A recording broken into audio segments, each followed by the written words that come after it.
Whip chief whip කතා කරලා තිබ්බා ප්‍රභාකරන් හිටපු නිසා තමයි ජෆ්නාවල මේ මාෆියා තිබ්බ නැහැ කියලා. හැබැයි මම කියන්නේ ප්‍රභාකරන් ගැන අපි කතා කරනවා. ඒක අපේ දෙයියෝ. ඔබතුමාලා කතා කරන්න ඔබතුමාලා අපේ පැත්තට මරපු සෙබලියෝ නවේ රණවිරුව ගැන කතා කරන්න. බොරුවට දැන් පළාත් සභාවේ ඡන්දයක තියනවා කියලා දැන් පටන් ගත්තා ප්‍රභාකරන් දෙයියෝ කියලා කතාව පටන් ගත්තා. කවුද බිමල් රත්නායක? ඒක මේ මාධ්‍යවල තිබ්බා. මම දන්නේ මේ කොතනද කතා කරලා තිබ්බේ කියලා. හැබැයි අපි ඒවා කියන්නේ ප්‍රභාකරන් කියලා කියන්නේ ආපහු රස්සවාදී කියන මෙතන රස්සවාදී කතාව මෙතන උස්සන්න නෙවෙයි. අපි කියන්නේ අපේ වෙනුවට මරපු මිනිසුන්ට අපි ගරු කරනවා කියලා. ඒ විදිහට ඕගොල්ලෝගේ වෙනුවට මරපු හරි තපරේසා දෙන්න. එතකොට අපි ගරු කරනවා. ඒ නිසා බොරුවට ජෆ්නාවල ගිහිල්ලා ওই මාත්‍යවල ගිහිල්ලා කියන්න එපා ප්‍රභාකරන් දෙයියෝ කියලා විමල් රත්නායකට. ඒක අපේ දෙයියෝ. ඕන්න වදින්න කියන්නේ ඒක කිසි ප්‍රශ්නයක් නැහැ. හැබැයි තමන්ගේ වෙනුවට රට වෙනුවට මරපු ලක්ෂ ගාණක් සිංහල රණවිරුවෝ ඉන්නවා. ඒගොල්ලෝට ගරු කරන්න කියන්න පුළුවන් නම් මේ විමල් රත්නායකට. வணக்கம், நான் டாக்டர் ராமநாதன் அர்ச்சுனா. இன்றைக்கு 2025ஆம் ஆண்டு ஆகஸ்ட் மாதம் 21ஆம் தேதி இன்றைக்கு பாராளுமன்றத்தில் கதைக்கப்பட்ட சகல விடயங்களும் சிங்களத்தில் கதைக்கப்பட்டது. ஆகவே ஏனென்றால் அது சிங்கள மக்களுக்கு போய் சேர வேண்டிய கதை, எங்களுடைய தலைவர் தொடர்பாக சிங்கள மக்களுக்கு போய் சேர வேண்டிய கதை. ஆகவே அதை சிங்களத்தில் கதைத்திருக்கிறேன். அதுக்குரிய தமிழாக்கத்தை போட்டுக்கொள்கிறேன். அது கேளுங்கள். இது என்றால் இப்போது போஸ்டல் ஸ்ட்ரைக் நடந்து கொண்டிருக்கு. உங்களுக்கு நன்றாகவே தெரியும், போஸ்டல் ஸ்ட்ரைக் நடந்து கொண்டிருக்கு. அதாவது ஃபிங்கர் பிரிண்ட் வைக்க சொல்லி தபால் ஊழியர்களை வற்புறுத்தி இன்றைக்கு 4வது நாள் அவர்களை வேலையிலிருந்து நீக்குவதற்கான கடைசி முடிவும் எடுக்கப்பட்டிருக்கிறது எங்களுடைய என்பிபி அரசாங்கத்தால். ஆகவே நான் யோசிக்கிறேன் என்றால் அவர்கள் சார்பாக கட்டாயம் கதைக்கணும். அது தமிழ் சிங்கள போஸ்டல் யாராக இருந்தாலும் கதைக்கணும். ஸோ பல விடயங்களை இதில் கதைத்திருக்கிறேன். சிங்களத்தில் கதைத்தால் தான் அது சிங்கள மக்களுக்கு போய் சேரும். 2வது அதிலே சொல்லியிருக்கிறேன், எங்களுடைய தேசிய தலைவர் பிரபாகரனை பற்றி விமல் ரத்நாயக் அவர்கள் ஒரு வசனம் மட்டும் சொல்லியிருக்கார். ஒரு தேசிய தலைவர் இருந்ததால் தான் வடக்கு மாகாணத்தில் மாஃபியாக்கள் வரையிலேட்டு. அது இவர்கள் மனசில் இருந்து சொல்லுகின்ற விடயங்கள் அல்ல. அந்த விடயங்கள் எப்படியானதுன்னு சொன்னால், இந்த வடக்கு மாகாண சபை தேர்தலுக்காக இவர்கள் வாக்கு வேண்டுவதற்காக உருட்டுகிற உருட்டுகள் தொடர்பாக சிங்களத்தில் கொடுத்திருக்கிறேன். செய்து பாருங்கள். நன்றி, வணக்கம். டாக்டர் ராமநாதன். ලිය සඳහා අවශ්‍ය දැනුම හැකියාව උවමනාව තියෙන පිරිසක් අප සතුයි. ඒ නිසා ලෝකෙ පිටුපසින් ඉදිගමනින් යන රටක් වෙනුවට ලෝකෙත් එක්ක එකට ඉස්සරහට යන රටක් බිහි කිරීමට අපිට පුළුවන්. ඒත් ප්‍රකාශ කරමින් මම නිහඬනවා. බොහොම ස්තුතියි. ගරු වෛද්‍ය ශ්‍රාවනාධන අර්ජුන මන්ත්‍රීතුමා, ඔබතුමාට විනාඩි 7ක කාලයක් ලැබෙනවා. Thank you, Professor. I'm much thankful to Honorable Oshani Umanka for bringing this adjournment motion for this very necessary time. Unfortunately, I would like to ask one more question. Oshani Umanka මන්ත්‍රීතුමා ඉන්නවත් දන්නේ digital economy ගැන ඔබතුමී මේක කියලා තියෙනවා. මට කරුණාකරලා කියන්න පුළුවන්ද PayPal මේ අපේ රට හදන්න පුළුවන්ද කියලා? හරි, උත්තර එන්නේ නැහැ. පයනියර් account එකක් හදන්න පුළුවන්ද මේ අපේ රටට? සාමාන්‍යයෙන් අපේ රටේ ඉඳන් එක බඩුවක් සාමාන්‍යයෙන් පොල් කටුයින් හදන කන්දක් USA වල UK වල යවන්න පුළුවන්. මම යවලා තියෙනවා, ඔප්පු කරන්න පුළුවන්. සාමාන්‍ය ඩොලර් 30යි 40යි. ඒ කියන්නේ 12000යි. හැබැයි ඒ සල්ලි අපි මේ ඉඳන් Etsy එකකින් හරි නැත්නම් eBay එකකින් හරි විකුණනවා නම් Etsy එක විකුණනවා නම් GPay එකක් ඕනේ. ඔබතුමීට පුළුවන්ද GPay කියන්නේ මොකක්ද කියලා කියන්න පුළුවන්ද කියලා? Etsy account කියලා මම හිතන්නේ වෙළඳ පොලේ ලෝකේ වෙළඳ පොලේ handmade item වැඩිපුර විකුණන්නේ Etsy account එකේ. අපේ රටේ එක්කෙනෙකුටවත් account එක හදන්න බෑ. ඒවා දන්නේ නැතුව මේ වගේ පනතයක් ගෙනල්ලා කතා කරනකොට මේ මාතෘකාවනේ වැඩිපුර කතා කරලා මට වැඩක් නැහැ කියලා මම විශ්වාස කරනවා. ඒ නිසා මේ ඩිජිටல் இன்றைய தினம் உங்களுக்கு தெரியும், ஒத்திவைப்பு வேலை பிரேரணை கொண்டு வரப்பட்டது. அரசாங்கத்தின் பக்கத்தில் இருக்கின்ற ஒஷானி உமங்கா என்று சொல்லப்படுகின்ற பாராளுமன்ற உறுப்பினர்களால் இந்த ஒத்திவைப்பு வேலை பிரேரணை கொண்டு வரப்பட்டது. அப்போது நான் எழும்பி ப்ரொஃபஸர் அவர்களுக்கு நன்றி, அவர் ஒரு ப்ரொஃபஸர், ஸோ அவருக்கு நன்றி கூறிவிட்டு கேட்கிறேன். முதலாவதாக என்னென்றால், ஒஷானி உமங்கா அவர்களே, நீங்கள் இந்த டிஜிட்டல் எக்கானமி தொடர்பான ஒரு ஒத்திவைப்பு வேலை பிரேரணையை கொண்டு வந்திருக்கிறீர்கள். ஆகவே முதலாவதாக எனக்கு சொல்லுங்கள், பேப்பல் என்றா என்னென்று கேட்டேன், பதில் வரையில். சரி, பயனியர் அக்கவுண்ட் என்றா என்னென்று கேட்டேன், பதில் வரையில். சரி, பயனியர் அக்கவுண்ட் வேண்டாம், எட்சி என்றால் என்னென்று கேட்டேன், அதற்குரிய பதிலும் வரவில்லை. திருப்பி 4வது கேள்வி கேட்டேன். எட்சி என்பது உலகத்தில் இருக்கின்ற ஹேண்ட்மேட் ஐட்டம், கையால் செய்யப்படுகின்ற பொருட்களை விற்பனை செய்கின்ற அதிக கூடிய கொள்வனவாளர்கள் வருகின்ற ஒரு ஆன்லைன் வெப்சைட், ஆன்லைனில் தான் விற்கிறது. ஸோ அதில் நான் கேட்டேன் அவர்களிடம், அதில் நாங்கள் இலங்கையிலிருந்து விற்பதாக இருந்தால் ஜிபே வேணும் அல்லது பேபால் வேணும். ஜிபே என்றால் என்னென்னு சொல்லுங்கள் அம்மா என்று கேட்டேன். அவர் பதில் சொல்லவில்லை. ஆகவே நான் சொன்னேன், ஆகவே இந்த அடிப்படை விடயங்கள் கூட தெரியாமல் சும்மா ஒரு ஒத்திவைப்பு வேலை பிரேரணையை தாங்கள் கொண்டு வருவதானது மிகவும் பொருத்தமற்றதானதால் நாங்கள் இதில் சம்பந்தம் இல்லாத விடயங்களை கதைப்போம். இதை பற்றி காய்ச்சி பிரயோசனம் இல்லை தானே. இனி டிஜிட்டல் எக்கனமியை பற்றி காய்ச்சி பிரயோசனம் இல்லை. ஆகவே இனிமேல் டிஜிட்டல் என்ற வசனத்தை பிடித்து வைத்துக்கொண்டு அதில் நாங்கள் கதைப்போம் என்று சொல்லுகிறேன். ඔබතුමී කියන නිසා මම මේ ආපහු වෙන්න මේ ෆින්ගර්ප්‍රින්ට් කතාවට. ඊයේ ඔබතුමා දැකලා ඇති ෆින්ගර්ප්‍රින්ට් කතාව. අද මම දැක්ක නිවුස් එකේ අද 4 වෙනි දවසේ මේ පෝස්ටල් මම දන්නේ මේ චීෆ් පෝස්ටල් ඩිපාර්ට්මන්ට් එකේ චීෆ් කියලා තියනවලු හෙට එන VOP ගන්නවා කියලා. හොඳයි. අනිවාර්යෙන් VOP ගන්න ඕනේ.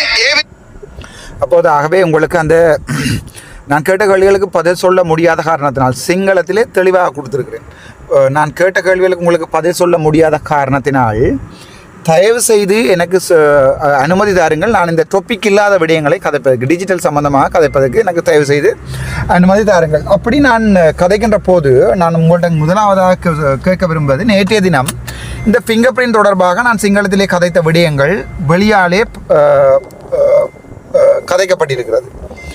ஸோ நான் கேட்குறேன், அந்த சாதாரணமாக இந்த ஃபிங்கர் பிரிண்ட், அதாவது ஃபிங்கர் பிரிண்ட் முறைமையை தபால் ஊழியர்களுக்கு கொண்டு வருவதற்காக தான் இந்த விடயங்கள் இவர்கள் கதைக்கிறார்கள். ஆகவே நான் அவர்களிடம் கேட்டேன், அப்படி அந்த ஃபிங்கர் பிரிண்ட் முறைமையை கொண்டு வருவது தொடர்பாக, டிஜிட்டல் தொடர்பாக உங்களுக்கு என்ன விடயங்கள், இது தொடர்பாக அடிப்படை அறிவுகள் என்ன இருக்கிறது சாதாரணமாக என்று சொல்லுகிறேன். හොස්පිටල් එකේ ඉන්න ඩොකාලාටත් ගාම ඩොක්ටර්ස්ලාට ගාම VOP. හොස්පිටල් එකේ ඉන්න නර්ස්ලාටත් ගාම VOP. அப்போ நான் சொன்னேன், ஓம் நீங்கள் இந்த ஃபிங்கர் பிரிண்ட் முறைமையை கொண்டு வரது நான் ஏற்றுக்கொள்கிறேன், அதை நான் தடுக்கலை, அது கட்டாயம் செய்ய வேணும், ஒரு பிரச்சனையும் இல்லை. இன்றைக்கு 4வது நாளாக போஸ்டல் ஊழியர்களுடைய போராட்டம் தொடர்ந்து நடந்து கொண்டிருக்கிறது. இப்போது உங்களுடைய சீஃப் சொல்லியிருக்கிறார், நாளைக்கு வேலைக்கு வராதவர்களுக்கு வந்து VOP அடிபடும், வெக்கேஷன் ஆஃப் போஸ்ட், VOP அடிக்க போகிறோம், வெக்கேஷன் ஆஃப் போஸ்ட் அடிக்க போகிறோம்னு சொல்கிறார். அதாவது வேலையிலிருந்து நிறுத்துவது. வேலையிலிருந்து நிறுத்துவதாக இருந்தால் அவர்கள் மறுபடியும் வேலைக்கு சேர்வதற்கு கிட்டத்தட்ட 7 வருடங்கள் செல்லும். 3 மாதத்திலே பொதுச்சேவைகள் ஆணைக்குழுவுக்கு விளக்கத்தை கொடுக்கலாம். அதை பொதுச்சேவைகள் ஆணைக்குழு ஏற்காத சந்தர்ப்பத்தில் கிட்டத்தட்ட 7 வருடங்கள் முடிந்தான் இவர்கள் வேலைக்கு வரலாம். ஆகவே நாளைக்கு VOP அடிப்போம் என்று சொல்லியிருக்கிறார்கள். නලින්ද ජේදස මේ අමතිතුමා මගේ හොඳ යාළුවා, මගේ ඇත්තටම මගේ හිතවතා. හැබැයි මම එතුමාට පොඩි අභියෝගයක් කරනවා. මම හොස්පිටල් එකේ ඉන්න කාලේ කරු ප්‍රොෆෙසර්, මම හොස්පිටල් එකේ ඉන්න කාලේ පය 4යි OT ලියන්න පුළුවන්. පොරුවට ලියන්නේ. උදේ 8යි නම් 12 වෙනකම් අපේ ඩියුටි. හවස 2යි නම් 4 වෙනකම් ඩියුටි. ලියලා තියෙන්නේ උදේ 6යි ඉඳන්. උදේ 6ට කොහෙද ඩොක්ටර් ඩොකාලා ඉන්නේ ஹாஸ்பிடல் එකේ? அப்போ நான் கேட்குறேன், ப்ரொஃபஸர் அவர்களே, சரி நாங்கள் கதைப்போம் இந்த ஓட்டி சம்பந்தமாக. நாங்கள் வைத்தியசாலைகளே இருக்கின்ற காலத்திலே எங்களுடைய வேலை காலை 8 மணிக்கு ஆரம்பிக்கிறது, 4 மணிக்கு முடிகிறது. 8 மணிலேருந்து 12 மணி மட்டும் 4 மணித்தியாலம் வேலை செய்ய வேண்டும். 12 மணிலேருந்து 2 மணி மட்டும் நாங்கள் சாப்பிட போகலாம். 2 மணிலேருந்து 4 மணி மட்டும் திருப்பி வேலை செய்ய வேண்டும். ஆனால் நாங்கள் பொய்க்கு 4 மணித்தியாலம் ஓட்டி 30 நாட்களும் எழுதுவோம். அப்படி எழுதுதாக இருந்தால் காலமே 6 மணிலேருந்து 8 மணி மட்டும் வேலை செய்ததாக பொய்க்கு ஓட்டி எழுதுவோம். அதே நேரத்தில் வைத்தியர்கள் அதே நேரத்தில் மாலை 4 மணியிலிருந்து 6 மணி வரைக்கும் ஓவர் டைம் வேலை செய்ததாக எழுதுவோம். எந்த வைத்தியசாலைகளில் எந்த டாக்டர் காலை 6 மணிக்கு வேலைக்கு வரார்? எந்த வைத்தியசாலையில் எந்த டாக்டர் 4 மணிலேருந்து 6 மணி வரைக்கும் இருக்கிறார்? சகல ஓவர் டைம் எடுத்து பாருங்கள், சகலதும் இருக்கும். ஆகவே அதை நாங்கள் பொய்யுக்கு எழுதுகிறோம் என்று சொல்லுகிறேன். அவசரப்படாமல் முழு கதையையும் கேளுங்கள். එන ඔප්පු කරලා පෙන්නන කවුරු හරි විපක්ෂයේ විපක්ෂය අපි නේ ආණ්ඩු පක්ෂයේ ඉන්න කට්ටිය කාට හරි දුකාලා උදේ 6ට එන එක මේ ඕගොල්ලෝ ඔප්පු කරලා පෙන්නන්න ඒ වෙලාවට එනවා කියලා සම්පූර්ණ බොරුවක් ලියන්නේ. හවස 4 ඉඳන් 6 වෙනකම් ඕටි ලියනවා. දුකාලා යන්නේ 3 මාරට. එතකොට CCTV එක චෙක් කරලා අපේ ඩොක්ටර්ස්ලාට මේ වෙනස් කරලා දාමු. அப்போ நான் சொன்னேன், உங்களுக்கு நன்றாகவே தெரியும், காலை 8 மணிக்கு எங்கள்கிட்ட வேலை தொடங்குறது, நாளைக்கு 4 மணிக்கு போகிறோம். அங்கே ஒரு ஃபிங்கர் பிரிண்ட்டும் இல்லை, ஒன்றுமே இல்லை. எந்த வைத்தியசாலையில் வைத்தியர் காலை 8 மணிக்கு 6 மணிக்கு வரார்? எந்த வைத்தியசாலையில் வைத்தியர் மாலை 6 மணி வரைக்கும் இருக்கிறார்? 4லேருந்து 6 மட்டும். ஆகவே சரி, எல்லா இடமே CCTVயை செக் பண்ணி எல்லாத்தையுமே மாற்றி தள்ளுவோம். இந்த ஓட்டியில் பெண்டிங்கில் இருக்காமல் எல்லாருடைய ஓட்டியை நிப்பாட்டுவோம் என்று சொல்லுகிறேன். නලින්ද ජේතිස ගරු මන්ත්‍රතුමා අපි වචන භාවිතයේදී පරිස්සම් වෙලා කතා කරමු. apologies. அப்போது அவர் சொல்லுகிறார், பாராளுமன்ற உறுப்பினர் அர்ச்சுனா அவர்களே, வசனங்களை பாவிக்கின்ற போது தயவு செய்து அதாவது பரிசமிங் என்றால் கவனமாக பாவியுங்கள் என்று சொல்லுகிறார். ஷுவர், நன்றி என்று சொல்லுகிறேன். அது பிறகு மன்னிப்பு கேட்கிறேன். எனக்கு அந்த நிமிடங்களில் தெரியலை என்ன வசனம் நான் பிள்ளையாக கதைத்தேன் என்று. பிறகுதான் எனக்கு விளங்கி கொண்டது டொக்காலா என்று சொல்வது பிள்ளை, டாக்டர்ஸ்லா என்று சொல்லுவோம். அதாவது டொக்காலான்னு நாங்கள் சாதாரணமாக கேட்குற ஒன்று டொக்கெக் என்று தான் கேட்குறது. டொக்கெக் டோக்னவே டொக்கெக் பாங் என்று தான் கதைக்கிறது. ஆகவே அதில் பிழை வந்துட்டுது என்று சொன்னார்கள். ஏற்றுக்கொண்டேன். மறுபடியும் ஆங்கிலத்திலே நான் ஏதாவது சிங்கள வசனங்கள் ஏதாவது பிழையாக கைத்திருந்தால் தயவு செய்து மன்னிக்கவும் என்று சொல்லுகிறேன்.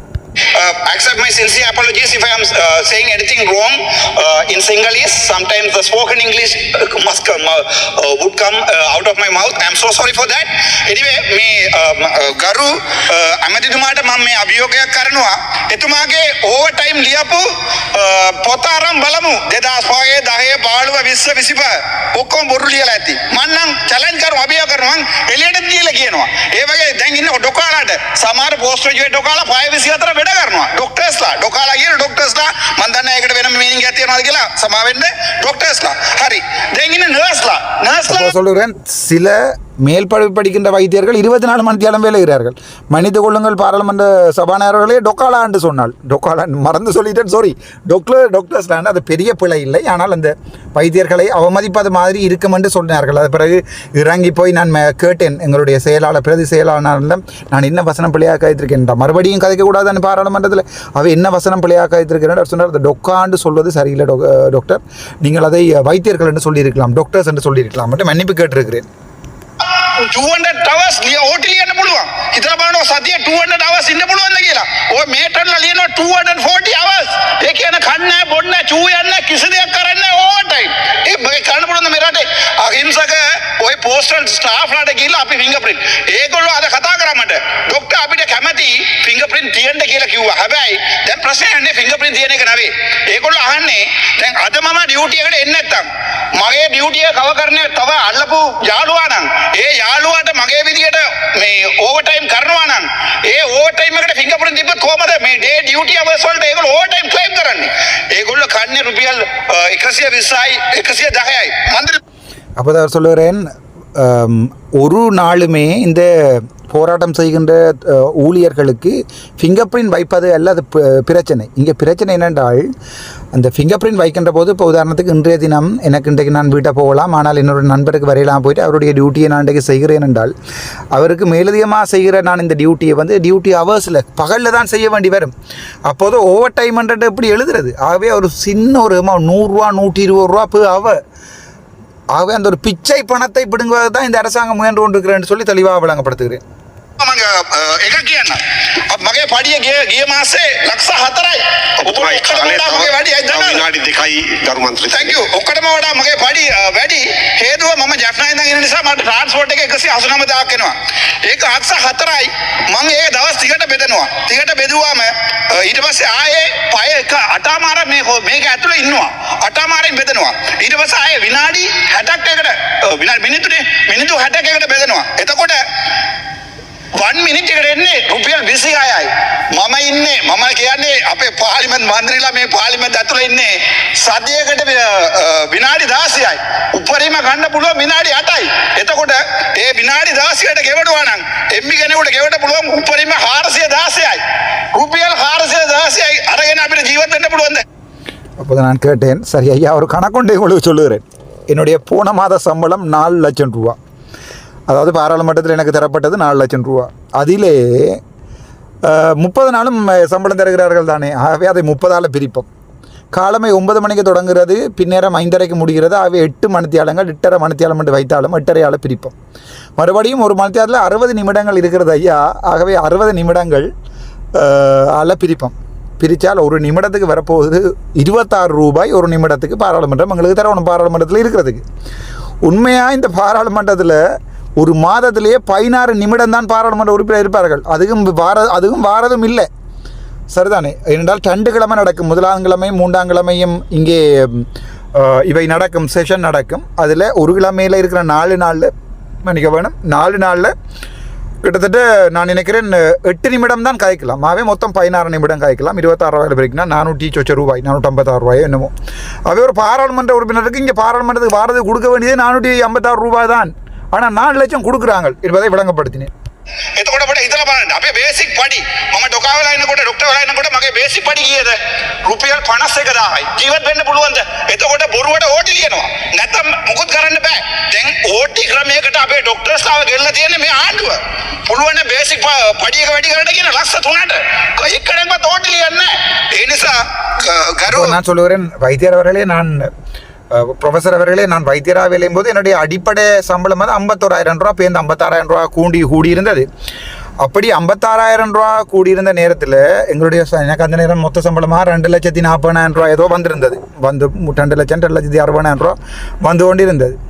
ஸோ நாங்கள் மிச்சம் முழுக்க எழுதுறது ஓவர் டைம், ஓவர் டைம் எழுதி தான் இந்த எடுக்கிறோம் நாங்கள் மிச்சம் முழுக்க. ஆகவே கௌரவ ப்ரொஃபஸர் பிரதிசபாநாயகர்மல்ல அவர் வந்து எங்களுடைய சபையில் வீட்டிற்கும் பாராளுமன்ற உறுப்பினர் அவர்களே, எனக்கு சொல்ல முடியுமா, உங்களால் எனக்கு சொல்ல முடியுமா 51,000 ரூபா சம்பளத்தை வைத்துக்கொண்டு இந்த நாட்டில் யாராவது இலங்கையரில் டாக்டர் வாழ முடியுமா? பொய் ஓட்டியை எழுத பண்ணியிருக்கிற இந்த அரசாங்கம் எங்கள்ட பேசிக் படியை 3 லட்சமாக்குங்கோ, ஒரு நபர் கூட ஓட்டி எழுத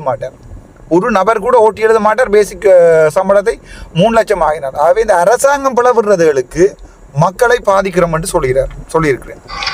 තව එකක් කියලා ඉවර කරන්න මම දැක්ක අපේ කවුද අපේ